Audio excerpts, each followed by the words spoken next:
God works in mysterious ways. Ways that often seem to be inexplicably, extravagantly, even bizarrely generous. Unexpected twists that emerge in the plot are counterintuitive to our human ways of seeing and experiencing reality. The text you just heard is one of those ways.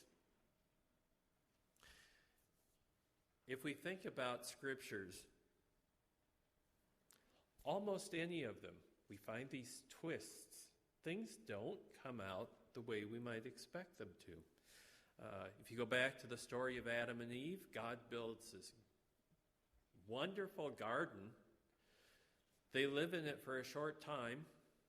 They're thrown out, and God puts someone there to prevent anyone else from coming in after all that work. That seems strange. We look at the story of Jesus himself, and we realize that after all these wonderful stories of his birth and his growing years and so on, that suddenly, at the end of it all, his life ends. That's a strange twist. He dies, and then he comes alive again. That's another strange twist. Well, I want to tell you some stories about twists. And let's see. We don't have any lawyers here today, do we? Okay, then this is a safe one. And I must tell you, all of the lawyer stories I know were told to me by a lawyer in Kitchener. A man named Frank died. And Frank had worked all his life to accumulate money. And he succeeded in accumulating about $30,000.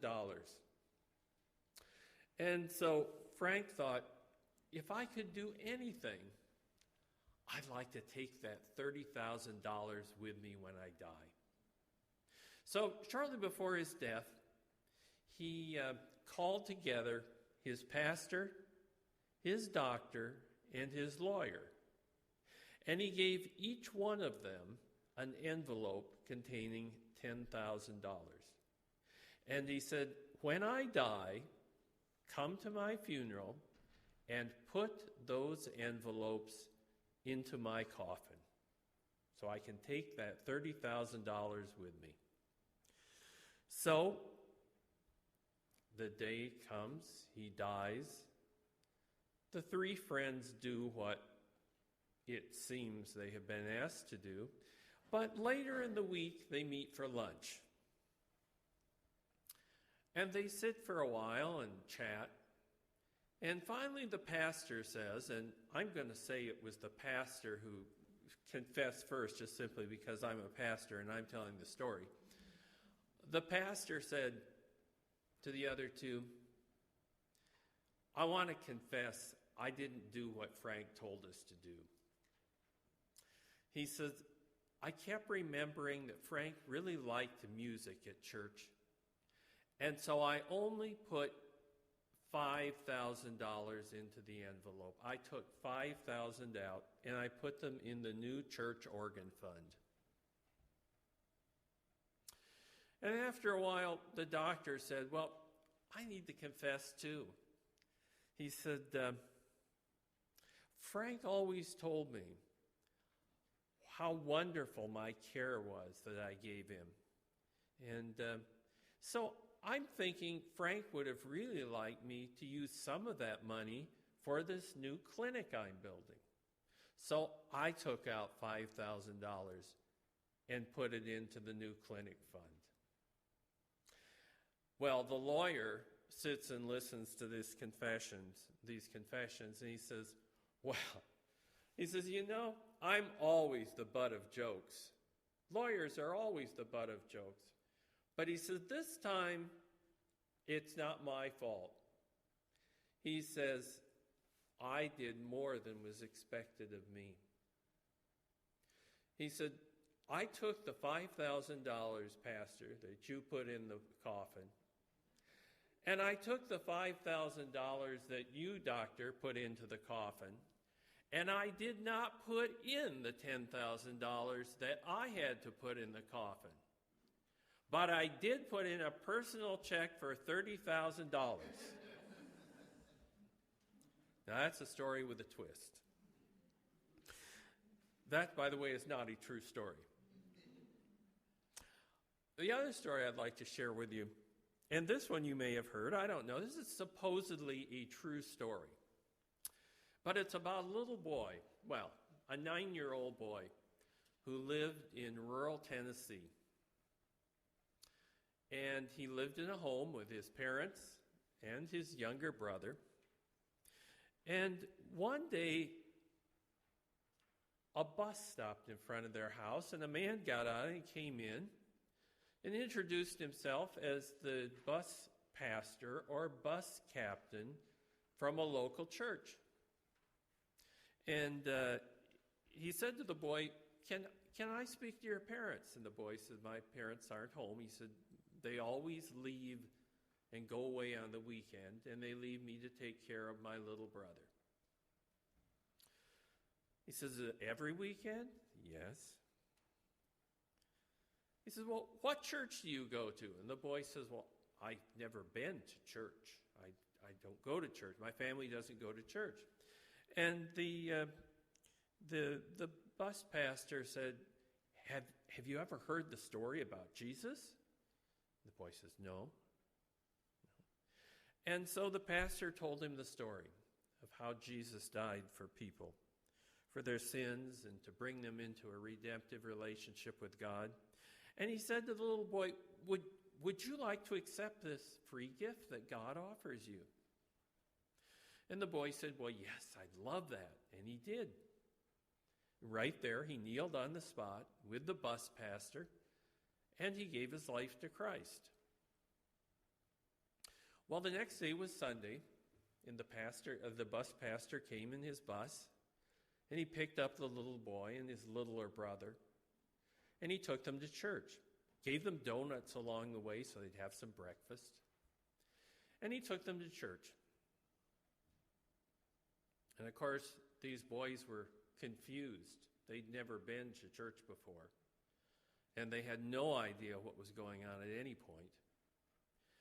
And at one point in the service, 4 unhappy-looking men walked down the center aisle, picked up wooden plates, and began passing them up and down the rows. And the boy looked, and he's trying to figure out what was this strange thing they were doing. And he finally decided that people were giving money to Jesus.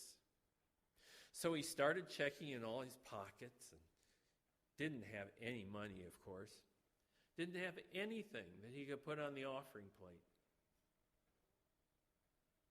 And then the plate came down the row where he was sitting. It came to him, and he held it for a while. Didn't want to pass it on. Regretted the fact that just 24 hours before that he'd given his life to Jesus, and now he had nothing to give back. So finally he let go of the plate, and he passed it on along the row. And he kept looking over his shoulder as this plate went up and down the aisles, and thinking, I wish I had something to give. And when they got back a number of rows farther, he had an idea. And he got out of his seat, and he walked back a few rows, and he asked the usher if he could have the plate once more, if he could hold the plate for once more. And the usher gave him the plate, and the little boy put it down on the floor. And he stood on the plate. And he said, Jesus, I'm sorry. I don't have anything to give you. I got nothing. So I will give you just me. I will give you just me.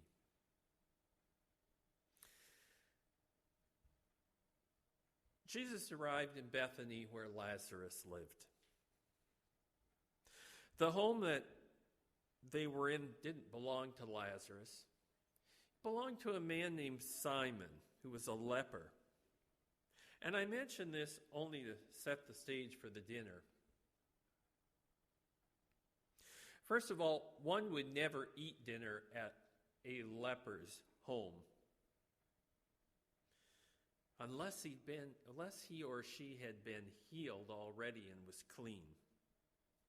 Because if they weren't, the understanding of leprosy was in those days that it was highly contagious, and that if you exposed yourself to it, you would get it. Science has since discovered that leprosy is not at all contagious, but that's beside the point. The fact is that they were at Simon's house. Simon literally owed his life, likely, to Jesus because Jesus was probably the one who cured him. But there was another guest at that dinner, and that was Lazarus. And Lazarus, just a few days before, had been in the tomb, dead.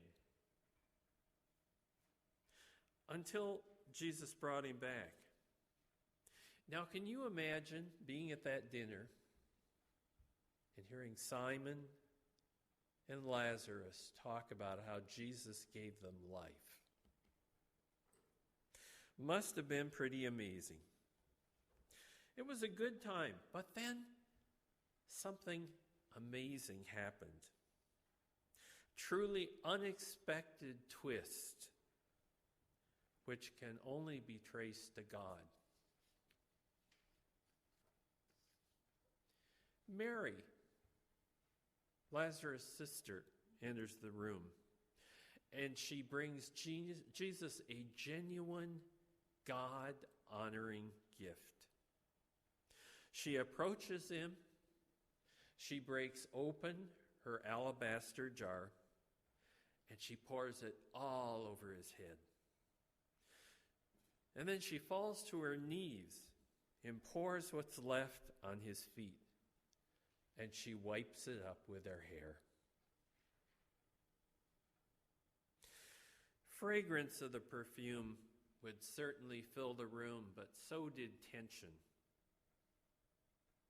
Judas was quick to rebuke her. But Jesus, he was every bit as quick to honor her. Jesus blessed her gift and made sure that her selfless act would be remembered forever. In fact, he says in Mark 14, verse 9, I tell you the truth, wherever the gospel is preached throughout the world, what she has done will also be told in memory of her.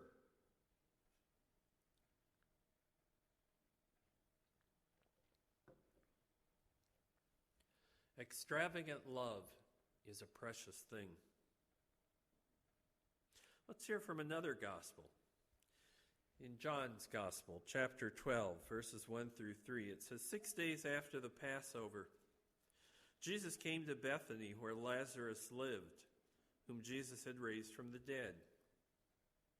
And here a dinner was given in Jesus' honor.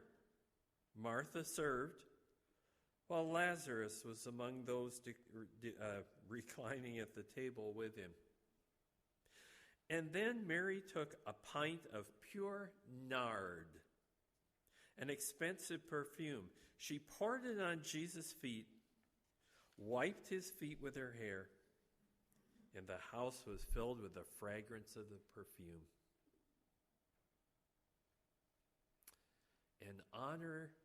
An offering that honors Jesus must be something that is pretty dear to us. I'm reminded,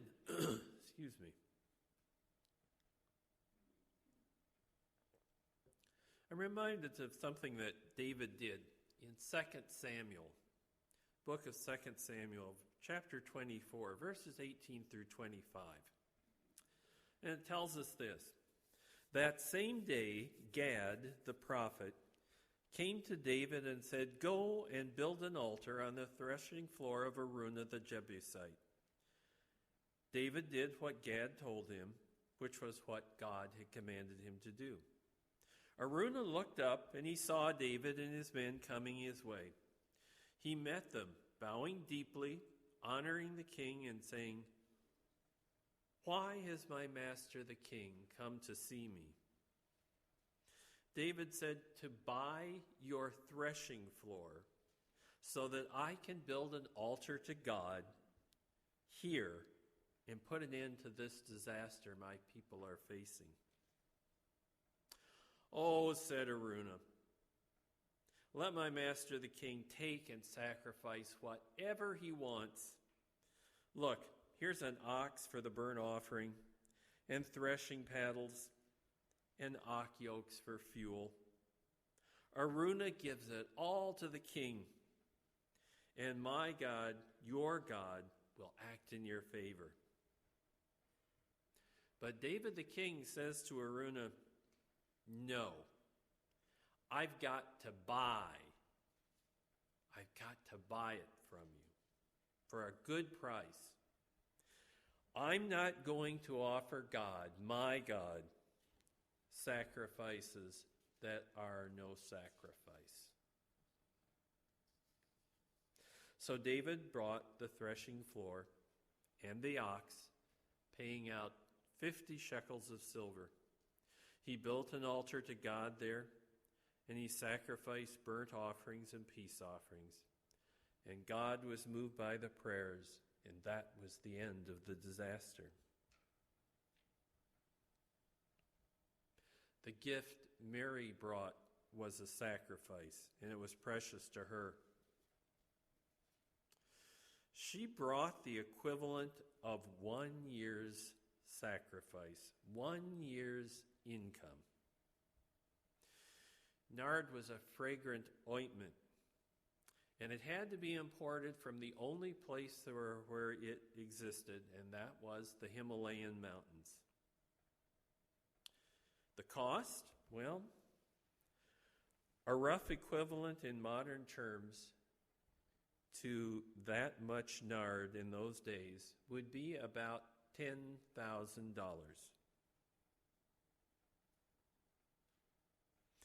Why would Mary even have something like that? What could have been her intention for it?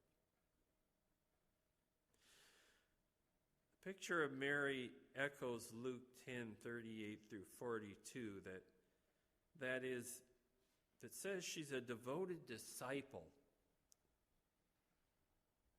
who ignores the taboos of her society in her commitment to Jesus.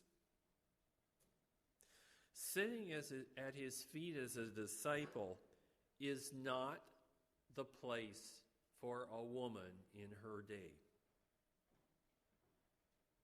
And now she acts in an even more scandalous manner in anointing Jesus' feet with this incredibly expensive ointment and then wiping them clean with her hair.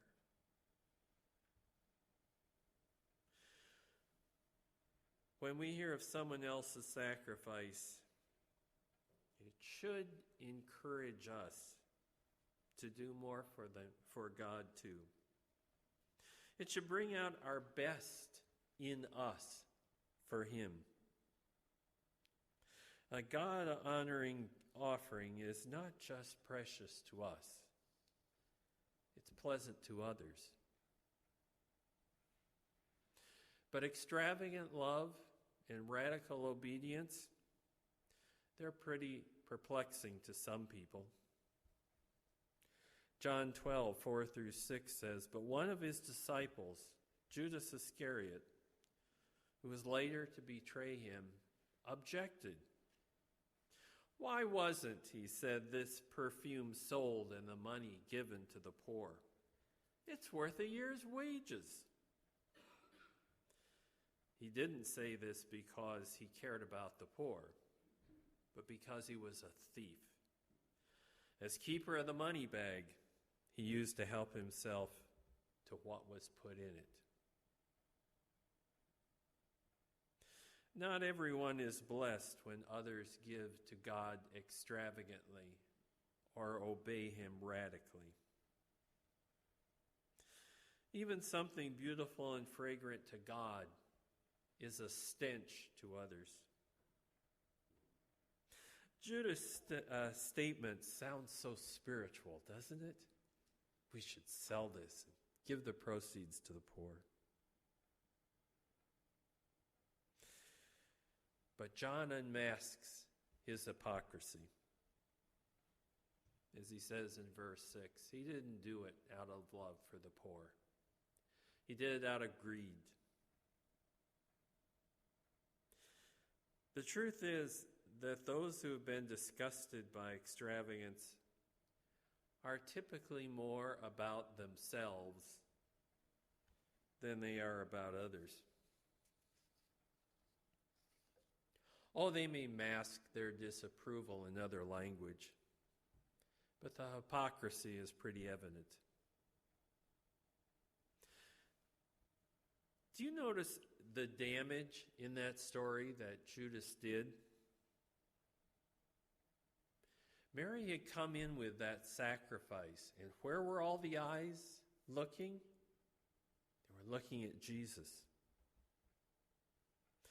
But Judas, in his arrogance, turns all of the attention away from Jesus to himself.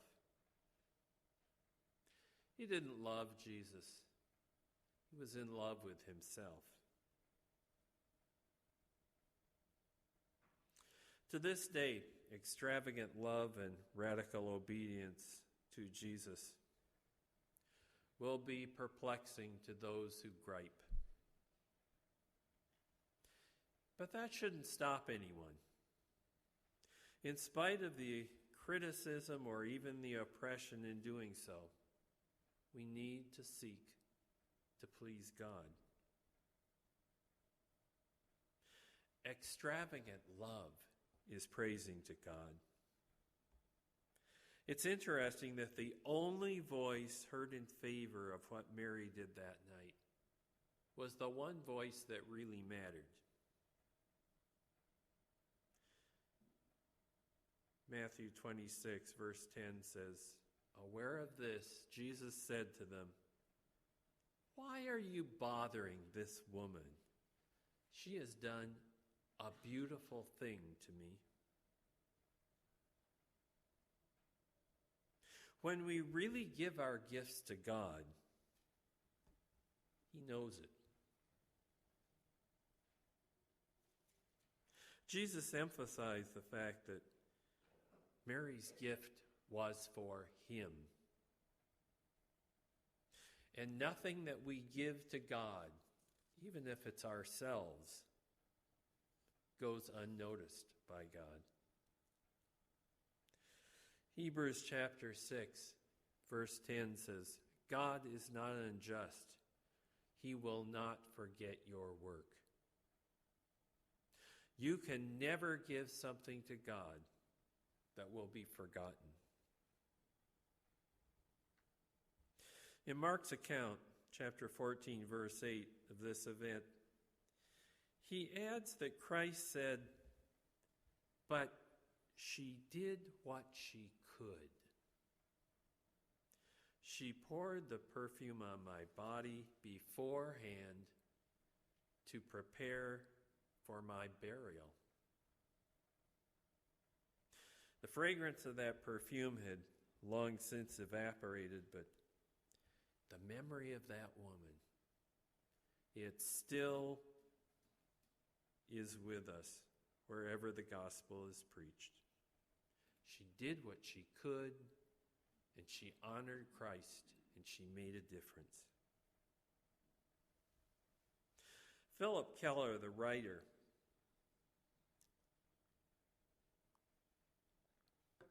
describes this scene, and this is what he said: "The delicious fragrance ran down over his hair and enfolded Jesus' body with its aroma. Even his tunic and flowing undergarment were drenched with its enduring pungency. When he moved during the ensuing days, the scent of the perfume went with him. It went into the Passover, into the Garden of Gethsemane, into Herod's hall, into Pilate's patio, even into the cruel hands of those who cast lots for his garments. Mary's gift certainly brings an unexpected twist to the story of this party for Jesus. With each crack of the whip, Mary's gift was remembered. With each nail that was driven in, her love was felt. What does Christ expect from us? He expects us to do what we can. To do what we can, regardless of criticism or oppression. To do what we can from a heart of love. And like Mary's alabaster jar, may we be found broken before him. And like the little boy in the illustration I gave, may we say, I give you just me.